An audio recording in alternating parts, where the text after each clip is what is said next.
ಸತಿ ಪತಿಗಳೊಂದಾದ ಭಕ್ತಿ ಹಿತವಾಗುವುದು ಶಿವಗಂಗೆ ಮದುವೆ ಎಂಬುದು ಪವಿತ್ರ ಬಂಧನ.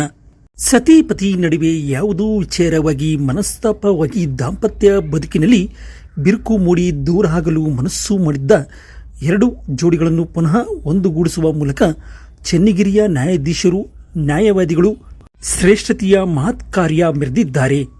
ದಾವಣಗೆರೆಯ ಕೌಟುಂಬಿಕ ನ್ಯಾಯಾಲಯದ ನ್ಯಾಯಾಧೀಶರಾದ ಶಿವಪ್ಪ ಗಂಗಪ್ಪ ಸಲಗರೆ ಅವರ ಅಧ್ಯಕ್ಷತೆಯಲ್ಲಿ ಇದೇ ಸೆಪ್ಟೆಂಬರ್ 14ರಂದು ಜರುಗಲಿರುವ ರಾಷ್ಟ್ರೀಯ ಲೋಕ ಅದಾಲತ್ ಬಗ್ಗೆ ಚರ್ಚಿಸಲು ನಡೆದ ಪೂರ್ವಭಾವಿ ಸಭೆಯಲ್ಲಿ ಎರಡು ಪ್ರಕರಣಗಳಲ್ಲಿ ಸದರಿ ಒಂದು ಜೋಡಿಯು 12 ವರ್ಷಗಳ ನಂತರ ಪರಸ್ಪರ ಒಂದಾಗಿ ಬಾಳಲು ಒಪ್ಪಿಕೊಂಡರು.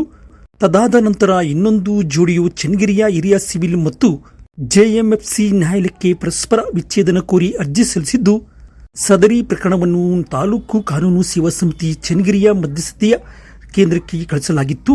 ಮಧ್ಯಸ್ಥಿಕೆ ಕೇಂದ್ರಕ್ಕೆ ಈ ಜೋಡಿಯು ಹಾಜರಾಗಿದ್ದು, ಮಧ್ಯಸ್ಥಿಕೆಗಾರರಾದ ಚೆನ್ನಗಿರಿಯ ವಕೀಲರಾದ ವೈ.ಡಿ. ಸುರೇಶ್ ಅವರ ಮಾರ್ಗದರ್ಶನದಂತೆ ಪರಸ್ಪರ ಒಂದಾಗಿ ದಾಂಪತ್ಯ ಜೀವನಕ್ಕೆ ಒಟ್ಟಾಗಿ ಬಾಳಲು ಒಪ್ಪಿಕೊಂಡಿರುತ್ತಾರೆ.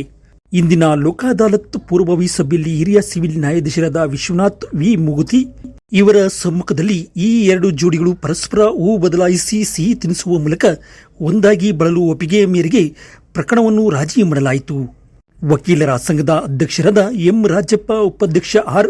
ಬಾಬುಜಾನ್, ಚೆನ್ನಗಿರಿಯ ಪ್ರಧಾನ ಸಿವಿಲ್ ನ್ಯಾಯಾಧೀಶರಾದ ಸಿದ್ದಲಿಂಗಯ್ಯ ಗಂಗಾಧರ್ ಮಠ್, 1ನೇ ಹೆಚ್ಚುವರಿ ಸಿವಿಲ್ ನ್ಯಾಯಾಧೀಶರಾದ ಶಮಾ ಶ್ರೀವತ್ಸರು, ತಾಲೂಕು ಕಾನೂನು ಸೇವಾ ಸಮಿತಿಯ ಚೆನ್ನಗಿರಿಯ ಅಧ್ಯಕ್ಷರು, ಸದಸ್ಯರು, ಕಾರ್ಯದರ್ಶಿಗಳು, 1ನೇ ಹೆಚ್ಚುವರಿ ಸಿವಿಲ್ ನ್ಯಾಯಾಧೀಶರು, ವಕೀಲರ ಸಂಘ, ಸರ್ಕಾರಿ ಅಭಿಯೋಜಕರು, ಅರ್ಜಿದಾರರ ಪರ ವಕೀಲರು, ಇನ್ಶೂರೆನ್ಸ್ ಕಂಪನಿಯ ಪ್ಯಾನೆಲ್ ವಕೀಲರು, ಚೆನ್ನಗಿರಿಯ ಪಿಎಸ್ಐ, ತಾಲೂಕು ತಹಶೀಲ್ದಾರರು ಈ ಶ್ರೇಷ್ಠತೆಯ ಕಾರ್ಯಕ್ಕೆ ಸಾಕ್ಷಿಯಾದರು.